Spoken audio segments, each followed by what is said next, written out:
What do you do with your sourdough discard? This is a really common question that people ask when they're weighing up whether or not they want to make their own sourdough bread. They're obviously worried about wasting all of those ingredients and having a really convenient way of being able to use that up. When you're not making sourdough every day, it often helps to have a larger mix for your starter because it keeps it really active and really healthy. The disadvantage of that is that you do end up with a lot of discard. Part of the reason that we make sourdough is to save money, and so we certainly don't want to be throwing those ingredients into the compost. We make really good use of the discard in my house. We have pancakes once a week, a super easy recipe. We make pasta and keep it in the freezer. We make crackers, they keep really well in the pantry, and we make pizza bases that again keep really well in the freezer.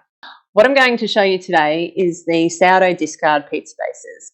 They're really easy, and I find them a really, really convenient thing to have in the freezer for those days where you just haven't thought of dinner.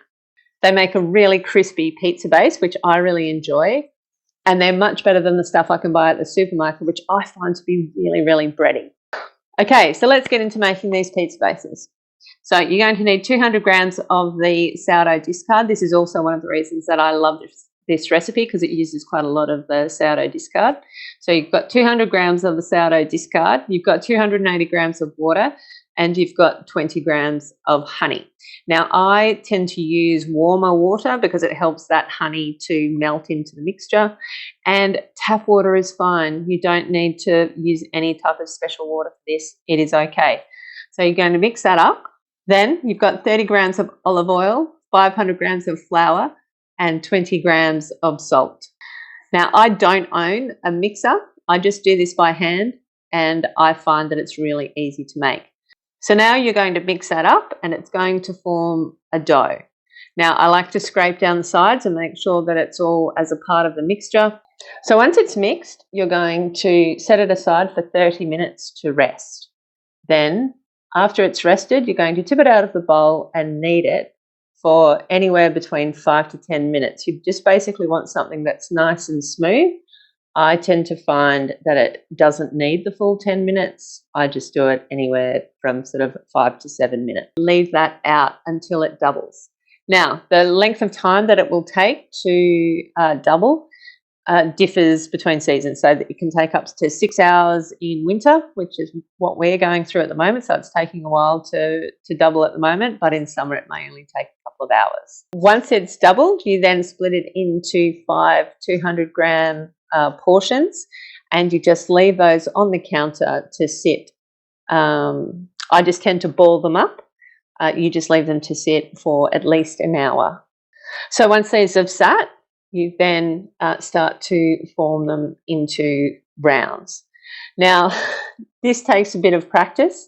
My first couple tend to be not as good as my last couple, even in the same batch.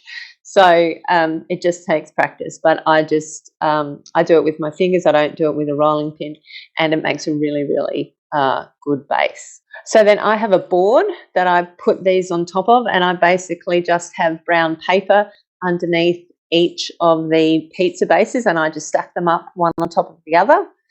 And then I cover the whole lot in alfoil, and I pop it all straight into the freezer.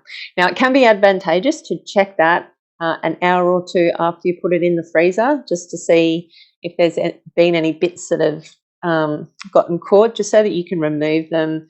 You can separate them later on, but I often forget to do that, and it sorts itself out in the long run. So don't stress too much about that. So there you have a really easy way to use up sourdough starter.